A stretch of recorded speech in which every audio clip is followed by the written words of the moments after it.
Hello दोस्तों, नमस्कार।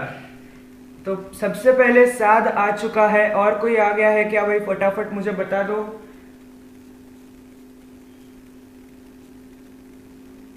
साद, is it lagging? Saad, is it lagging?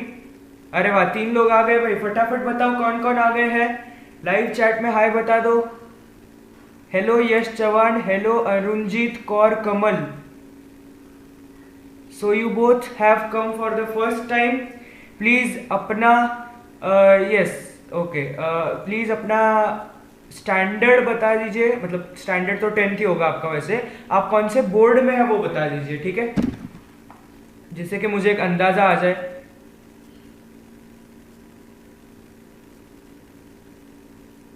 बाकी लोग अभी तक क्यों नहीं आए हैं यार? मैंने तो सबको नोटिफिकेशन भेजा था।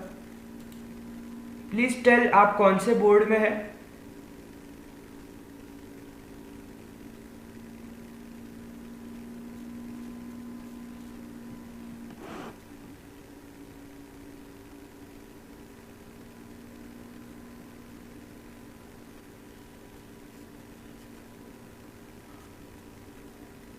यश एंड अरुणजीत, प्लीज टेल आप कौन से बोर्ड में है।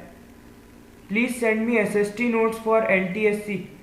मुझे ईमेल कर दीजिएगा, ठीक है, तो मैं ईमेल पे से भेज दूंगा। मुझे ऐसे तो भेजने नहीं आता है। So please email me and I will send it to you. Okay, so start करें। प्लीज लाइक द सेशन और फिर शुरू करते हैं। ओके ओके ओके यश, ठीक है। सिर्फ मुझे ईमेल कर देना। ईमेल आईडी नहीं है तो मैं बता दूंगा, और उसके बाद ठीक है, स्टार्ट करें। करे करे स्टार्ट करें। और रात को साइंस 2 का सेशन होगा, बायोलॉजी का। Yes, can you give me your contact number? No Yash, I can not give it over here. Please contact me on my email. Okay, so let's start. और आज जो हम पढ़ने वाले हैं वो है हिस्टोरियोग्राफी इंडियन ट्रेडिशन, इस चैप्टर का पार्ट 1। ठीक है, so let's begin with the chapter. बहुत लोगों को हिस्ट्री में दिक्कतें आती है, इसीलिए ये हमने शुरू कर दिया है। और आज हम पढ़ने वाले हैं 2.1, जो कि है ट्रेडिशन ऑफ इंडियन हिस्टोरियोग्राफी। मतलब वो पूरा कंप्लीट तो नहीं कर पाएंगे आज के सेशन में, लेकिन जितना हो सके उतना हम पढ़ लेंगे। ठीक है, so let's start with the introduction. We learnt about the Western tradition of historiography in the last lesson. In this lesson, we will know about the tradition of Indian historiography. तो हमने पिछले लेसन में क्या देखा था कि western tradition of historiography, मतलब जो वेस्ट में था, यूरोप में या फिर अमेरिका में, वहां पे कैसे हिस्टोरियोग्राफी चलती थी। अब इंडिया में हिस्टोरियोग्राफी कैसे होती थी वो हम इस चैप्टर में पढ़ने वाले हैं। So let's begin. एंड सबसे पहले हम देखने वाले हैं historiography in the ancient period, मतलब एकदम शुरुआत में कैसे होती थी। In the ancient period in India, memories of the great deeds of ancestors and mythological lore, also memories of social transitions, were preserved with the help of oral recitals. जो मैं underline कर रहा हूँ प्लीज अपनी text book में कर लीजिएगा। ये सब इंपॉर्टेंट शब्द होते हैं जो आपको आंसर में लिखने इंपॉर्टेंट होते हैं। ठीक है, तो देखिए क्या होता है।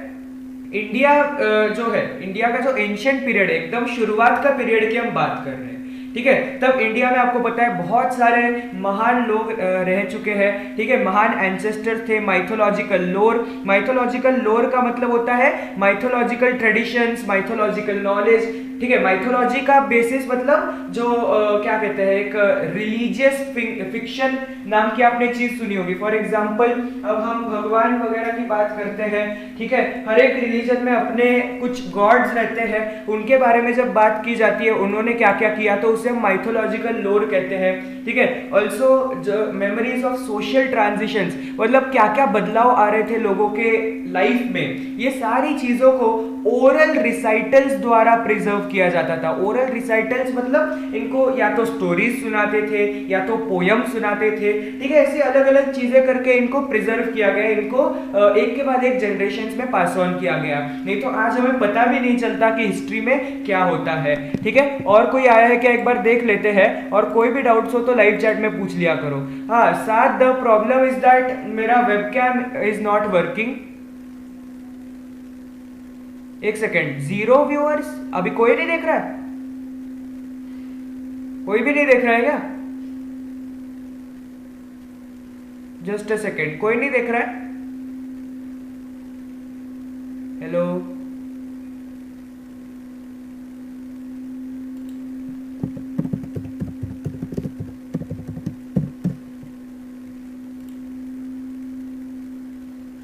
ओके ओके, ठीक है ठीक है ठीक है। आई थॉट यहाँ पे 0 दिखा रहा है इसीलिए। बाकी लोग डी है क्या? ठीक है, तो आगे बढ़ते हैं। नेक्स्ट चीज जो हमें पढ़नी है वो है इसके अंदर हड़प्पन टाइम्स के बारे में। ठीक है, तो अब हड़प्पन टाइम्स के बारे में हमें क्या देखना है? The inscriptions on the Harappan seals and other artifacts confirm that Indians had mastered the art of writing as early as the 3rd millennium BCE or perhaps before that. However, the Harappan script is not yet successfully deciphered. देखिए क्या क्या कहा जाता है। पहला हमें बोला है कि जो हड़प्पन सिविलाइजेशन का टाइम था, आपको पता होगा कि हमारे देश की सबसे पुरानी सभ्यता थी हड़प्पन सिविलाइजेशन। ठीक है, और वो जब टाइम था उसके अंदर उन्होंने क्या क्या करके रखा था, देखो उन्होंने सील बना के रखी थी। सील मतलब वहां के जो राजा होते थे या फिर कह सकते हैं वहां के जो लीडर होते थे, वो लीडर जो भी डॉक्यूमेंट पे साइन करते थे, तो तब साइन नहीं करते थे, तब ऐसा डॉक्यूमेंट होता था, उसके ऊपर ऐसा कुछ तो लिखा है और सबसे ऊपर या सबसे नीचे ऐसे राजा की सील लगा करती थी। स्टैम्प जैसा रहता है और वो स्टैम्प के ऊपर इंस्क्रिप्शन रहेगा। मतलब अगर तुमने स्टैम्प देखा होगा, कभी रबर का भी स्टैम्प देखा होगा, तो उसके ऊपर कुछ तो कार्विंग्स रहती है, उसी की वजह से हमें स्टैम्प देखने को मिलता है, राइट? तो उसे हम कहते हैं इंस्क्रिप्शन। इंस्क्रिप्शन का मतलब होता है कार्विंग। ठीक है, और बाकी के भी हमें आर्टिफैक्ट्स मिले, जैसे कि हमें बहुत सारी छोटी छोटी चीजें मिली है उस टाइम पे जिनका इस्तेमाल किया जाता था, और उनसे क्या कंफर्म होता है कि इंडियंस को लिखने की जो कला है, ठीक है, आर्ट ऑफ राइटिंग, ये कला कब से पता थी? तो 3rd millennium BCE. 3rd millennium BCE का मतलब होता है, मिलेनियम मतलब 1000 साल, तो 3rd मिलेनियम मतलब 3000 बीसीई, इस साल से ही पता थी। बीसी आई एम सॉरी, मैं आपको बताने वाला था, आई फॉरगॉट, लेकिन मैं कल के कल एक वीडियो इस पे बना दूंगा छोटा सा। ठीक है, सो यू कैन वॉच इट। देखिए बीसी का सिंपल मतलब है कि before the birth of Jesus Christ, Lord Jesus Christ. ठीक है, तो आज से करीब 5000 साल पहले से इंडियंस को आर्ट ऑफ राइटिंग की मास्टरी करके हो गए हैं। परहैप्स बिफोर दैट, उसके पहले भी हो सकता है। अभी जितनी हमें नॉलेज है उसके हिसाब से तो 3000 बीसी, मतलब आज से 5000 साल पहले, लेकिन हो सकता है उससे भी पहले आती हो। However, the Harappan script is not yet successfully deciphered. अरे 5000 साल पहले से हम ये सब लिखते आ रहे हैं, लेकिन ये जो हड़प्पन स्क्रिप्ट है, हड़प्पन सिविलाइजेशन के लोगों ने जो लिखा है, वो किसी को भी पढ़ने को ही नहीं आ रहा है, क्योंकि ये काफी कॉम्प्लिकेटेड अक्षर है और इनको पढ़ना काफी मुश्किल काम है। ठीक है, और कोई भी डाउट आते हो तो बता देना, और मैं आपको मीनिंग्स भी साथ साथ बता ही रहा हूँ। फिर और थोड़ा हिस्ट्री में आगे बढ़ते हैं। अब हम पहुंचते हैं अशोक मौर्य के टाइम पर। ठीक है, तो आपको पता होगा मौर्य साम्राज्य के ये लास्ट किंग थे, किंग अशोका। इन्हें हम अशोका द ग्रेट भी कहते हैं। The earliest known written documents of historical nature found in India and in the form of inscriptions. मतलब पहले पेपर तो होते नहीं थे भाई, और इसीलिए वो कार्विंग से, या तो स्टोन पे कार्विंग होगी, या तो कोई आर्टिफैक्ट पे कार्विंग होगी, या तो मेटल पे कार्विंग होगी, लेकिन कार्विंग के फॉर्म में ही हमें रिटन डॉक्यूमेंट्स मिले थे इंडिया के। ठीक है, so they are dated to the 3rd century BC, मतलब 300 सेंचुरी मतलब 100 साल होते हैं, तो 300 बीसीई मतलब आज से करीब 2300 साल पुराने ये थे।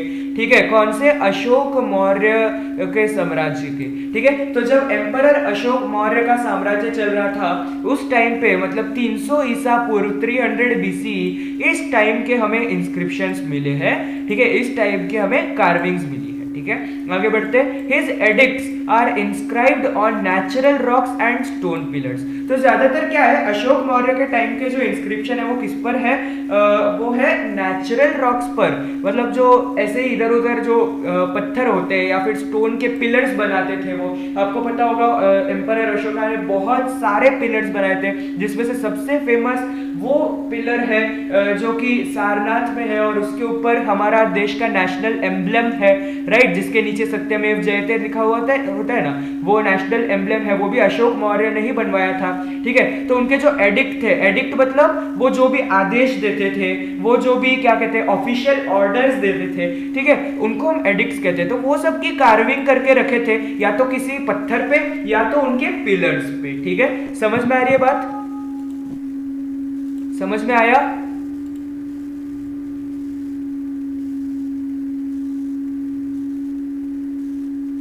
ओके, एक सेकेंड, मेरा तो लैगिंग नहीं होना चाहिए था यहाँ पे। I think it is your internet issue, क्योंकि आज मेरा इंटरनेट तो बहुत ही अच्छा चल रहा है, ठीक है। इतना समझ में आया क्या?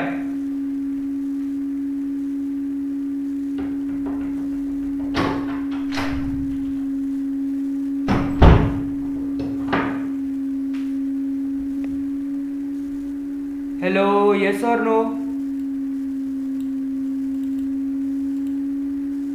चल रहा है बराबर, दिक्कत तो नहीं होनी चाहिए। आया क्या समझ में? ओके, ठीक है, अब आगे बढ़ते हैं। नेक्स्ट जो हमें पढ़ना है वो है इंस्क्रिप्शंस के बारे में। अब ये इंस्क्रिप्शंस क्या होते हैं, ठीक है। इंस्क्रिप्शंस मतलब मैंने आपको बताया कार्विंग होती है, किसी भी चीज के ऊपर कार्व करेंगे तो उसे हम इंस्क्रिप्शन कहते हैं। From the 1st century CE, inscriptions begin to occur on coins, metal images and sculptures.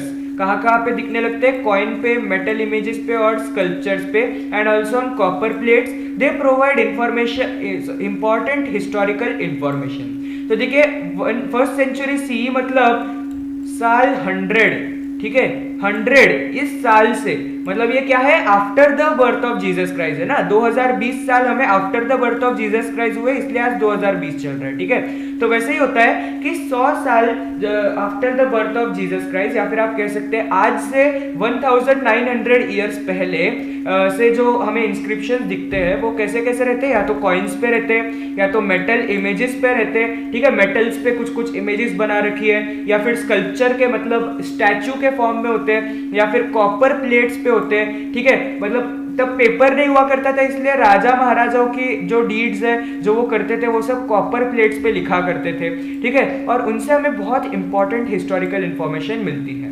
We get to know about the dates of various kings, dynastic genealogies, territorial extent and administration of various empires and kingdoms, and also important political events, social organization, climate, famines, etc.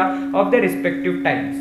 तो जब हम ये सब चीजें देखते हैं, जब हम इंस्क्रिप्शंस को देखते हैं, जैसे कि यहाँ पे मैंने कॉइन्स के बारे में बता रखा है, ठीक है, यहाँ पे मैंने कॉइन्स दिखा के रखे हैं, ठीक है। तो इनसे हमें क्या क्या पता चलता है? देखिए, पहली चीज तो किंग कौन से थे, ठीक है, मतलब इन कॉइन्स पर देखिए जो कुछ कुछ लिखा हुआ है ना ऐसे साइड में, किंग के बारे में ही लिखा हुआ रहता है, या फिर किंग क्या क्या करता है उसके बारे में लिखा हुआ रहता है, ठीक है। ज्यादातर मैक्सिमम टाइम्स तो ऐसे रहते हैं। यहाँ पे आप देख सकते हैं, this is I think Arabic भाषा, ठीक है, इसके अंदर ऐसा कुछ लिखा हुआ है, किंग के बारे में हो सकता है, या फिर उस साल के बारे में हो सकता है कि कौन से साल का ये कॉइन है, ये सारी चीजें उस पर लिखी हुई रहती है। डायनेस्टिक जीनियोलॉजीज के बारे में पता कर सकते हैं। इसका मतलब देखिए, पहले तो ऐसा होता था ना कि राजा है, राजा का बेटा है, उसका बेटा है, वो राजा बनेगा, राइट। तो जीनियोलॉजी का मतलब होता है किसका बेटा कौन, ये पता करना, ठीक है। ये कैसे पता चलेगा? हमें कॉइन्स से, क्योंकि कॉइन्स पे सारे साल लिखे हुए रहते हैं, ईयर लिखा हुआ रहता है कि कब ये बना है कॉइन, और उसके हिसाब से वहां का राजा भी लिखा हुआ रहता है, तो हमें पता चलता है कि कौन से राजा के बाद कौन था। Next is territorial extent. कभी कभी क्या होता है ना, कॉइन्स इसलिए भी बनाए जाते हैं कि राजा किसी टेरिटरी को जीता है, ठीक है, किसी पे आक्रमण करके जीता है, तो वो भी हमें पता चलता है। And administration of various empires and kingdoms, मतलब राजा का एडमिनिस्ट्रेशन कैसा है, राजा ने कोई नई चीज शुरू की है अपने किंगडम के अंदर, ठीक है, कुछ नई ऐसी क्या कहते हैं टेक्नोलॉजी आई हो, तो उसे हम कहते हैं एडमिनिस्ट्रेशन, उससे पता चलते हैं कॉइन्स से वगैरह। And also important political events, मतलब वही चीज है कि कोई राजा किसी के ऊपर आक्रमण करके विजय पाता है तो उसे हम पॉलिटिकल इवेंट ही कहेंगे एक तरीके का, ठीक है। सोशल ऑर्गेनाइजेशन, मतलब लोग कैसे रहा करते थे, कभी कभी तो ये तक भी दिखाया जाता है इमेजेस के द्वारा कॉइन्स पे। क्लाइमेट, फेमाइन, अच्छा कहीं पे ड्राउट आ गई, कहीं पे बहुत जोर से फ्लड आ गया, या फिर बहुत ही ज्यादा सूखा पड़ गया, तो वो सब भी इंस्क्रिप्शंस पे हमें देखने को मिल सकता है, ठीक है। Now next thing is Sohgaura copper plate के बारे में हमें पढ़ना है। Now what is Sohgaura copper plate? The copper plate was found at Sohagauda, that is district Gorakhpur in Uttar Pradesh. It is supposed to be from the Mauryan period. The inscription on it is in the Brahmi script. तो देखिए ये जो copper plate है सोहागौड़ा copper plate, उसको आप अगर black and white में देखें तो वो अच्छे से दिखती है यहाँ पे, ठीक है, मतलब यही चीज सेम टू सेम है ब्लैक एंड व्हाइट में यहाँ पे। तो देखिए जो बहुत ही इंपॉर्टेंट एक कॉपर प्लेट पाई गई थी जो कि उत्तर प्रदेश की गोरखपुर डिस्ट्रिक्ट में है, सोहागौड़ा नाम की जगह, ठीक है। और ये जो है मौर्यन पीरियड पे बेस्ड है, मतलब हो सकता है अशोक मौर्य के टाइम की हो या बिंदुसार की हो, सॉरी उनके जो पिताजी थे, या उनके दादाजी जिनका नाम था चंद्रगुप्त मौर्य उनके समय की हो। तो इन तीनों राजाओं से कोई भी एक राजा के समय की है। और इस पे जो इंस्क्रिप्शन है वो ब्राह्मी स्क्रिप्ट में है, ठीक है, ब्राह्मी भाषा में है। The symbols known as tree in railing and mountain at the beginning of the inscription also occur on punch marked coins. तो आप अगर इंस्क्रिप्शन को ध्यान से देखें, आई डोंट नो आपको दिख रहा होगा या नहीं, लेकिन शुरुआत में आपको यहाँ पे दिखेगा कि रेल, ठीक है, ऐसे 4 रेल्स है, ठीक है, और उन 4 रेल्स के ऊपर ऐसे पेड़ जैसा बनाया गया है, ठीक है। और दूसरा आपको यहाँ पे माउंटेन भी देखने को मिल रहे हैं यहाँ पे, राइट, ऐसे 2 माउंटेन और ऐसे तीसरा माउंटेन, करेक्ट। तो ऐसे माउंटेन, ऐसे ट्री इन रेलिंग, ऐसे ऐसे सिंबल्स है ना, वो उनके कॉइन पे भी, पंच मार्क्ड कॉइन्स का मतलब कॉइन्स के ऊपर भी इंस्क्रिप्शन करके दिखाया हुआ है। Another symbol which looks like a structure erected on 4 pillars is supposed to be indicative of a granary.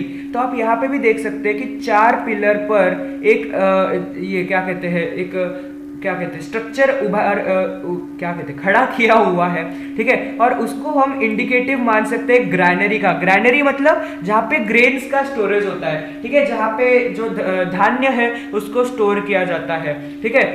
And the inscription records a loyal order that the grain stored in the granary should be distributed carefully. तो ये जो inscription है ये actually में क्या है, ये ऐसा ऑर्डर है किंग की तरफ से कि जो ग्रैनरी में जो ग्रेन्स है, ठीक है, जो ग्रैनरी में जो भी धान्य तुमने स्टोर करके रखा है उसको एकदम आराम से एकदम केयरफुली डिस्ट्रीब्यूट करना है लोगों को, कोई भी झोल नहीं चलेगा इसके अंदर, ऐसा उसका मकसद है। It is suppose to be suggestive of precautions taken in the times of famine. तो अगर फेमाइन आ गई मतलब दुष्काल जिसे हम बोलते हैं, ड्राउट, ठीक है, जब खाना नहीं है बिल्कुल भी, तो तब ये सब प्रिकॉशंस को फॉलो करना चाहिए, ऐसा इसके अंदर लिखा गया है, ठीक है। समझ में आ रही है बात? यस वगैरह डाला करो बीच बीच में। Hello Muskan Shaikh, welcome to the class. Okay, so did you understand whatever I have just told?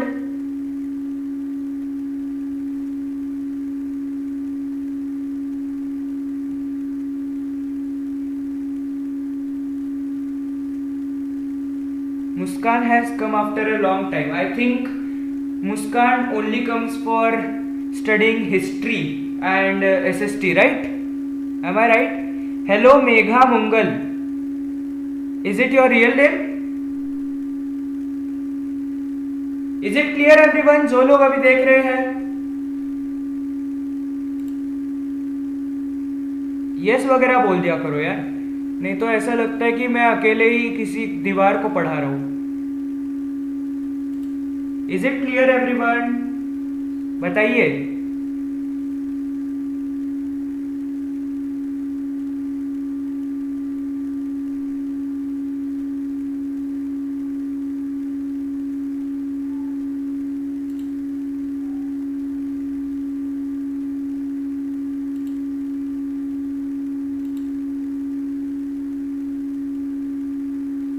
Hello, okay okay okay, बाकी लोग, मुस्कान को भी समझ में आ रहा है ना?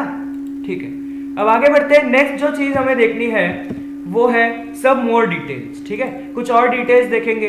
The ancient Indian literature including the epics Ramayana and Mahabharata, Puranas, Jain and Buddhist text, historical accounts by Indian authors and also travelogues by foreign travelers are important sources of history. तो देखिए हमारा जो बहुत पुराना इंडियन लिटरेचर है ना, मतलब बहुत पुराने जमाने में जब इंडिया में बुक्स लिखी जाती थी स्पेशली, ठीक है, जैसे कि रामायण महाभारत, ये बहुत ही इंपॉर्टेंट हिंदुओं की बुक्स है।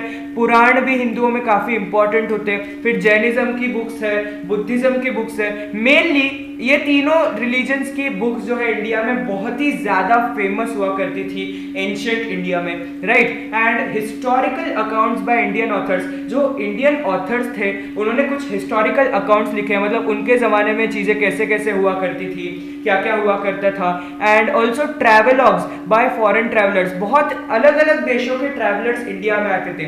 पहले इंडिया को सोने की चिड़ैया कहा जाता था, क्योंकि इंडिया में सारी चीजों का बहुत ज्यादा डेवलपमेंट होकर रखा था पहले से ही, तो इसलिए बहुत सारे लोग आते थे और वो लोग अपना ट्रैवलॉग लिखते थे, मतलब वो ऐसे बुक्स लिखते थे जिसके अंदर उनका इंडिया में ट्रैवल कैसा रहा उसके बारे में जिक्र होता था, ठीक है। So that is very important from the point of view of studying history. Epic का मतलब होता है when you talk about a long poem, ठीक है। एपिक मतलब एक बहुत ही लंबी सी पोयम है जिसमें हीरो या किसी लेजेंड के एडवेंचर्स के बारे में बताया गया है। जैसे Ramayana is actually nothing but बहुत सारे श्लोक है एक के बाद एक अरेंज किए हुए, और उसके अंदर लॉर्ड राम के बारे में जो भी उनके लाइफ के एडवेंचर थे उनके बारे में बताया गया है, ठीक है। और बुद्धिज्म की एक बहुत ही इंपॉर्टेंट और फेमस बुक है जिसका नाम आप लोगों को पता होना चाहिए, इसलिए मैंने यहाँ पे रखा है, जो कि Tripitaka. This is very important, okay. और बाद में हम जब एनटीएससी की पढ़ाई करेंगे तब हम इसके बारे में जरूर पढ़ने वाले हैं। So let's go to the next part and that is about Harshacharita के बारे में,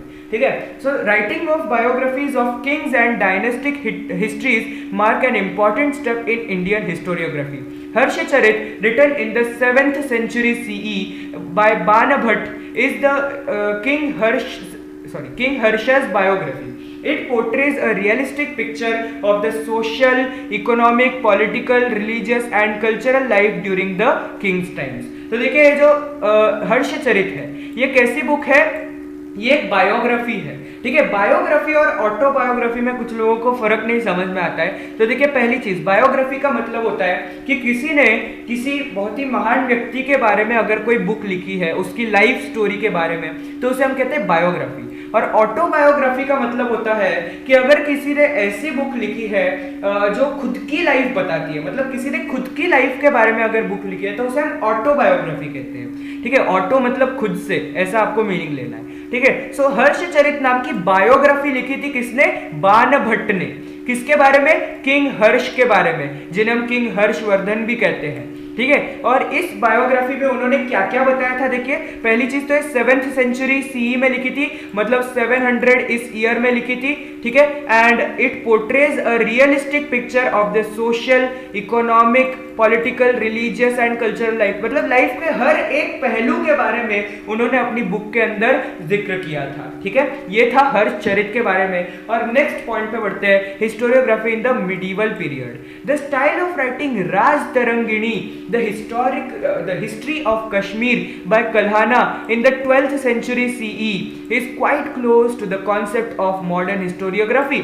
Kalhana himself says that he wrote this text after critically examining various sources like inscriptions, coins, remains of ancient monuments, dynastic records and local traditions. तो देखिए ये बहुत ही important book है, ये exam में पिछले साल पूछी भी गई थी, तो इसलिए इसे आप स्टार मार्क करके रखिएगा, नहीं तो हाईलाइट करके रखिएगा। राजतरंगिणी नाम की ये जो किताब है ये क्या बताती है? ये बताती है कश्मीर की हिस्ट्री, ठीक है। ये किसने लिखी थी? कल्हाना नाम के एक व्यक्ति ने लिखी थी। कब लिखी थी? 12th सेंचुरी सीई में लिखी थी, मतलब साल 1200, ठीक है, इस ईयर में लिखी थी। And it is quite close to the concept of modern historiography. हमने पिछले चैप्टर में मॉडर्न हिस्टोरियोग्राफी क्या होती है ये हमने पढ़ा था।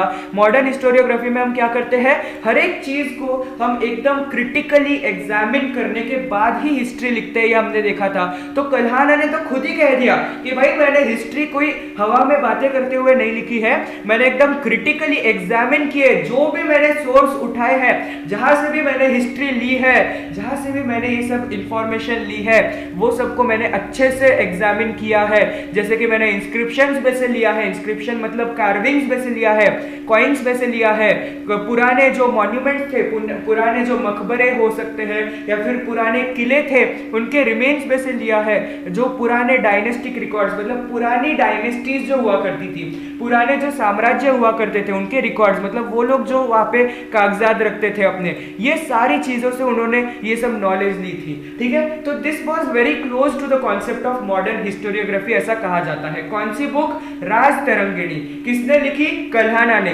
कब लिखी? 12th century CE. किसके बारे में लिखी? History of Kashmir. Very important. ठीक है, I hope it is clear to all of you. समझ में आ गया? और अभी तक दोस्तों लाइक ना किया हो तो प्लीज लाइक कर देना। ठीक है, इज इट क्लियर?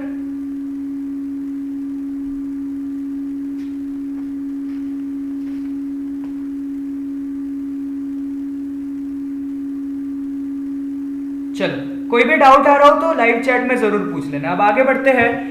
नेक्स्ट जो हमें पार्ट देखना है वो है जियाउद्दीन बरानी के बारे में। देखिए, in the medieval India the historians in the courts of Muslim rulers were influenced by Arabic and Persian historiography. Among them Ziauddin Barani holds an important place. In Tariq-e-Firuz Shahi, a book written by him, he has stated the purpose of historiography. तो देखिए, जो medieval India था, ठीक है, medieval India का मतलब होता है कि जो मुगल एम्पायर और उसके पहले का जो समय का इंडिया था, ठीक है, उसके अंदर जो हिस्टोरियंस थे जो कि मुस्लिम रूलर्स के कोर्ट में हुआ करते थे। जो आपको पता होगा कि पूरा मुगल एम्पायर मुस्लिम था और उनके पहले बाकी के जो मुस्लिम रूलर्स हुआ करते थे, जैसे कि कुतुबुद्दीन ऐबक के बारे में आपने सुना होगा। ठीक है, ऐसे कई सारे और भी उनके पहले भी मुस्लिम रूलर्स हुआ करते थे। तो इनके कोर्ट में जो हिस्टोरियन हुआ करते थे, इनके दरबार में जो हिस्टोरियन हुआ करते थे, वो किससे इन्फ्लुएंस थे? वो अरेबिक और पर्शियन, पर्शियन मतलब ईरानी। ठीक है, तो या तो वो अरब और ईरानी दुनिया की जो हिस्टोरियोग्राफी हुआ करती थी उससे काफी इन्फ्लुएंस थे। अमंग देम जियाउद्दीन बरानी बहुत ही इंपॉर्टेंट नाम है, इसे आप जरूर याद रखिएगा। और तारीख-ए-फिरोज शाही या तारीख-ए-फिरोज शाही कुछ भी कह लीजिए, इस बुक के अंदर उन्होंने क्या लिखा था? हिस्टोरियोग्राफी क्यों करनी चाहिए इसके बारे में लिखा था। उन्होंने हिस्टोरियोग्राफी तो की थी, लेकिन हिस्टोरियोग्राफी क्यों लिखनी चाहिए ये भी उन्होंने बताया था अपनी बुक में। ठीक है, तो ये बड़े ही इंपॉर्टेंट एक हिस्टोरियोग्राफर थे, मतलब हिस्टोरियन थे जैसा हम कह सकते हैं। और उन्होंने क्या बताया? According to him, the historian's duty is not limited to only recording of the ruler's valor and policies of welfare, but he should also write about the ruler's failings and incorrect policies.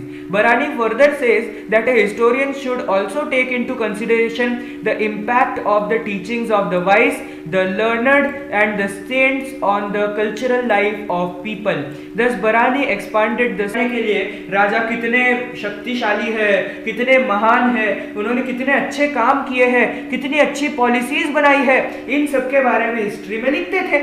लेकिन जियाउद्दीन बरानी was a true historian, क्योंकि उन्होंने क्या किया था? उन्होंने ये कहा था कि रूलर मतलब जो राजा है उसका शौर्य के बारे में लिखो, उसकी बहादुरी के बारे में तो लिखो, उसने जो अच्छी पॉलिसीज के बारे में जो पॉलिसीज बनाई है उसके बारे में लिखो, लेकिन उसी के साथ साथ उसने कहाँ जगहों पे गलतियां की, क्या कौन सी जगहों पे वो फेल हो गया, ठीक है, क्या क्या वो गलत पॉलिसीज उसने लाई, उसके बारे में भी हिस्ट्री में लिखना चाहिए। ठीक है, और उन्होंने ये भी बताया कि राजा के पास राज दरबार में बहुत सारे लोग रहते हैं जो उसके काम के रहते हैं, उसको बहुत ही इंपॉर्टेंट नॉलेज देते हैं, ठीक है, वो इंपॉर्टेंट टीचिंग्स देते हैं। तो उनका राजा के ऊपर क्या इम्पैक्ट रहा, ठीक है, उनसे राजा ने क्या सीख ली। जैसे कि आप एक एग्जाम्पल ले लीजिए, मतलब एक्चुअली में इससे रिलेटेड नहीं है, लेकिन आप इसका एक एग्जाम्पल ले सकते हैं कि आप अगर बादशाह अकबर की बात करें तो बीरबल ने उनको बहुत सारे अलग अलग चीजें सिखाई थी, बहुत सारी अलग अलग चीजें उनको बताई थी जो उनको करनी चाहिए थी। ठीक है, तो ये सब के बारे में भी हमारी हिस्टोरियोग्राफी में जिक्र होना चाहिए। ओके, इवन सेंट जो थे, जो संत लोग थे, जैसे कि आपने अगर 4th स्टैंडर्ड में शिवाजी महाराज की हिस्ट्री पढ़ी होगी तो उसके अंदर आपके पास एक 2nd चैप्टर था जिसके अंदर आपने संतों के बारे में पढ़ा था। ठीक है, संत नामदेव, संत एकनाथ, ऐसे कई सारे संतों के बारे में पढ़ा था जो कि काफी इंपॉर्टेंट होता है। Just a second.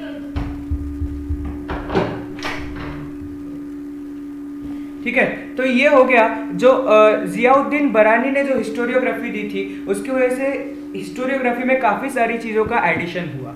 अब आगे बढ़ते हैं, नेक्स्ट है मुगल हिस्ट्री के बारे में। ठीक है, तो for the historians in the Mughal courts praising the emperors and exhibition of loyalty became more important. The custom of adding suitable poetic quotes and beautiful pictures was also introduced. तो Mughal history में जो Mughal historiography है उसके अंदर एक अलग सी historiography देखने को मिली। मतलब उसके अंदर क्या है, वो ऐसी बुक्स लिखते थे कि उसके अंदर वो टेक्स्ट भी डालते थे, मतलब उसके अंदर लिखा भी होता था कि इन्होंने क्या किया है, और लिखने के साथ साथ उसके अंदर बहुत सारी अलग अलग वो फोटोज भी डालते थे। ठीक है, जैसे आप यहाँ पे देख सकते हैं सब मुगल बुक्स में से ही फोटोज ली हुई है। ठीक है, और ये जो फोटोज थी उसकी वजह से काफी इंटरेस्टिंग और काफी ये साफ सुथरी बुक्स बनने लगी। ठीक है, और इवन यहाँ पे क्या होता है कि इनकी जो बुक्स रहती थी ना, इसके अंदर काफी क्या कहते हैं, यू कैन से कि मक्खन लगाया जाता था एम्परर को। सब कुछ एम्परर के बारे में अच्छा अच्छा ही लिखा जाता था, और पोएटिक कोट्स भी इस्तेमाल किए जाते थे। जैसे आप देख सकते हैं यहाँ पे फोटो तो है, फोटो के ऊपर यहाँ पे कुछ लिखा भी हुआ है। ठीक है, एक पोएटिक कोट है यहाँ पे, फॉर एग्जाम्पल उन्होंने एक कविता लिख दी। ठीक है, ऐसी सारी चीजों का ये इस्तेमाल करते थे। So is it clear to all of you? Response दीजिए प्लीज, लाइव चैट में यस वगैरह डाल दीजिए। Is it clear?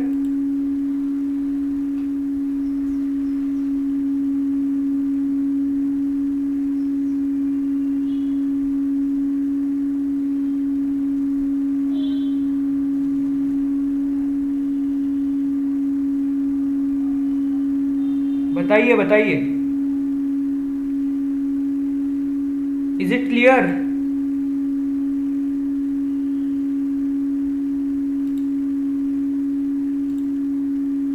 अरे कुछ तो बोलिए।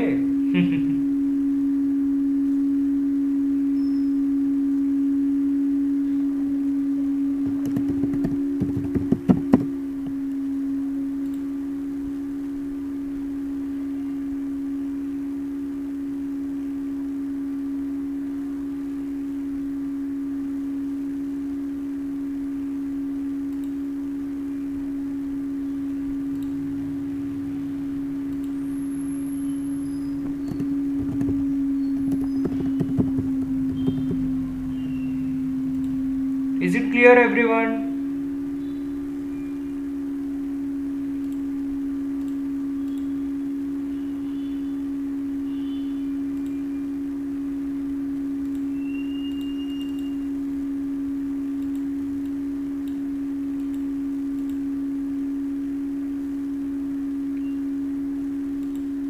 Is it clear?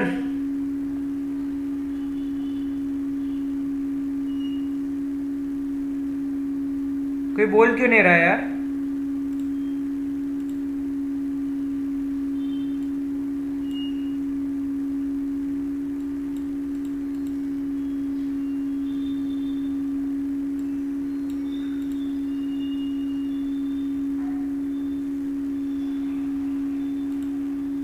ठीक है, अब मैं आगे बढ़ रहा हूँ। पता नहीं कोई क्यों नहीं रिस्पॉन्ड कर रहा है। तो जो नेक्स्ट थिंग, अरे यार ये क्या हुआ?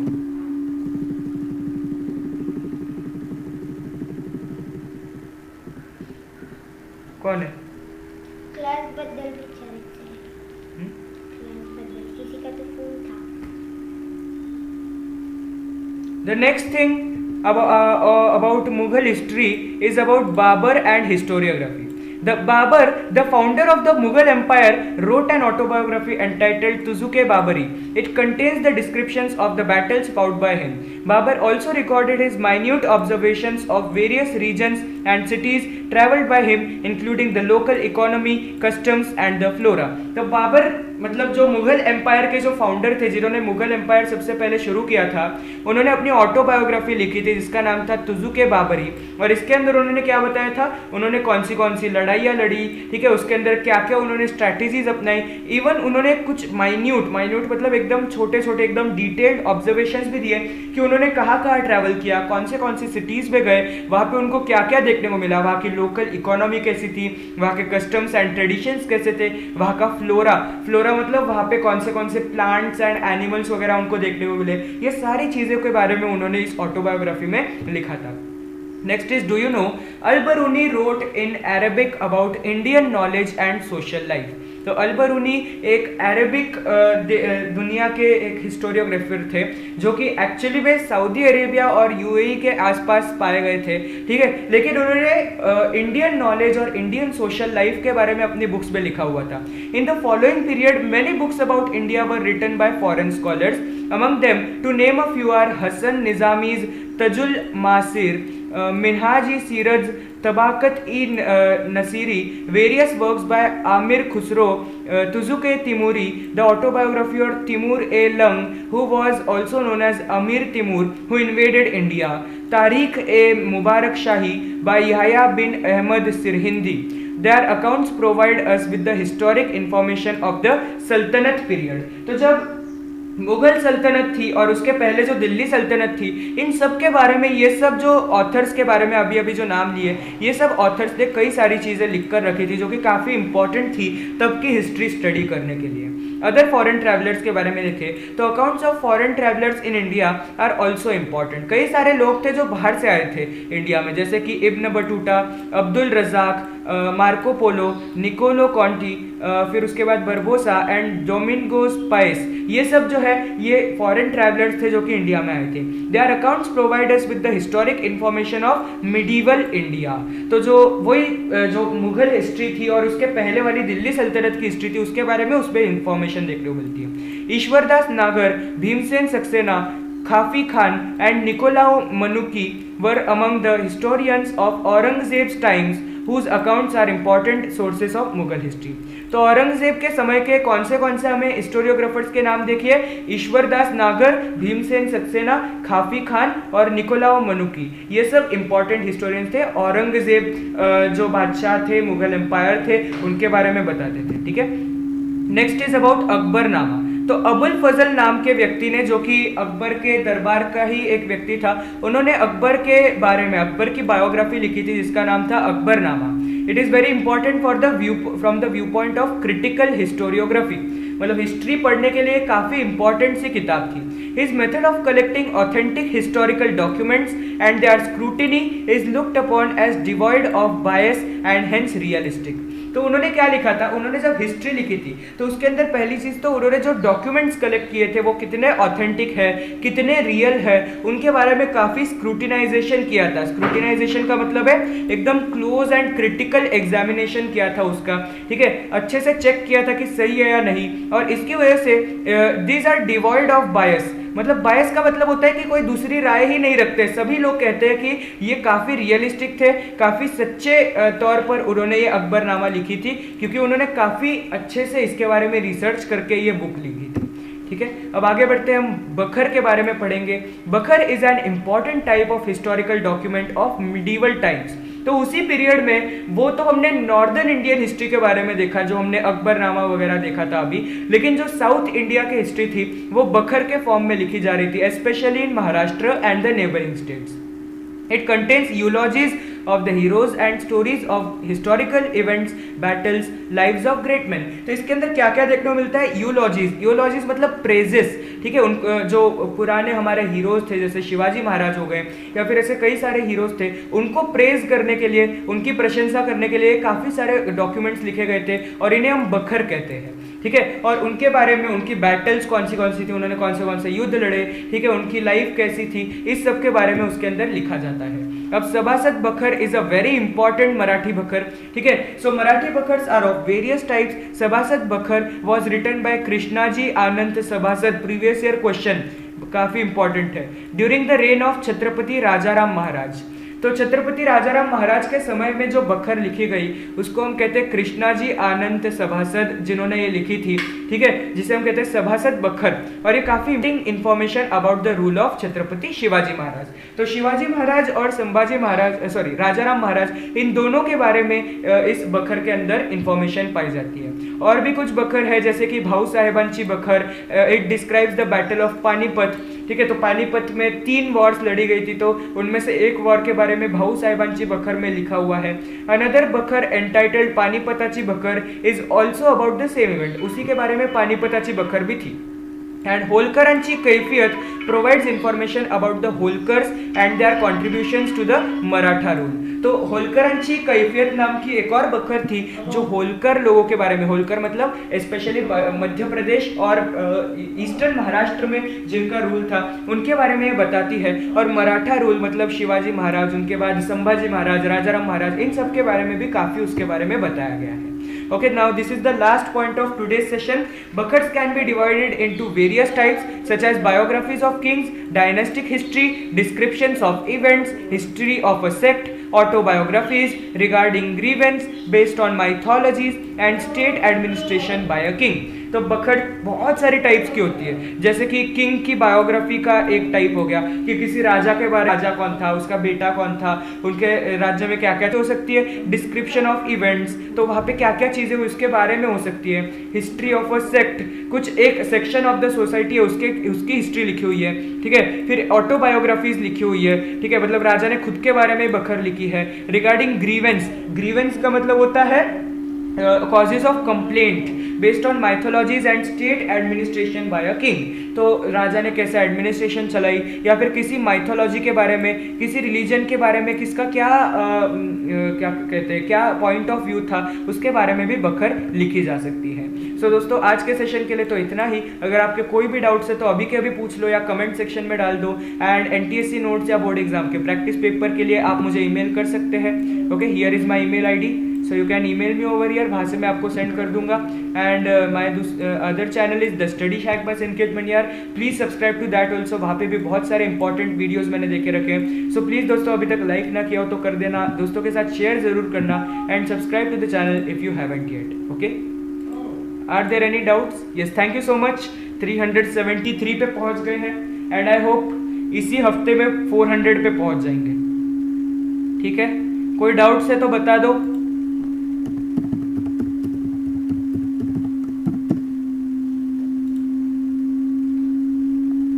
Do you have any doubts?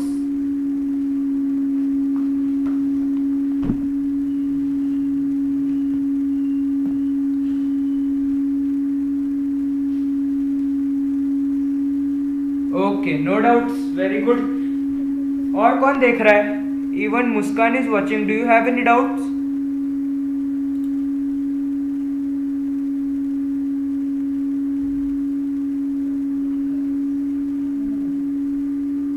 Muskan, is it clear जो भी पढ़ाया है आज?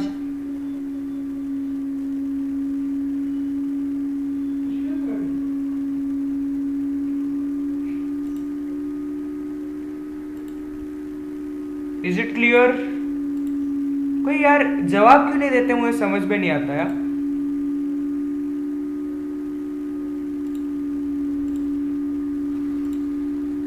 ठीक है, so let's end the session for today. और कल हम ज्योग्राफी का लेने वाले, सेम टाइम 4 बजे, सभी लोग टाइम पे आ जाना, ठीक है, in the live session. Okay okay okay. नहीं वो देख रही है, आई नो, यहाँ पे 2 कॉन्करेंट व्यूअर्स है, so she is watching, I know, लेकिन I don't know why she is not responding. ठीक है, तो आज का सेशन खत्म करते हैं। Thank you so much for watching and bye bye. See you tomorrow at 4 PM, और रोज टाइम पे आ जाइए करिए, ओके, और अपने दोस्तों को भी बुलाइए, ठीक है। चलो बाय बाय।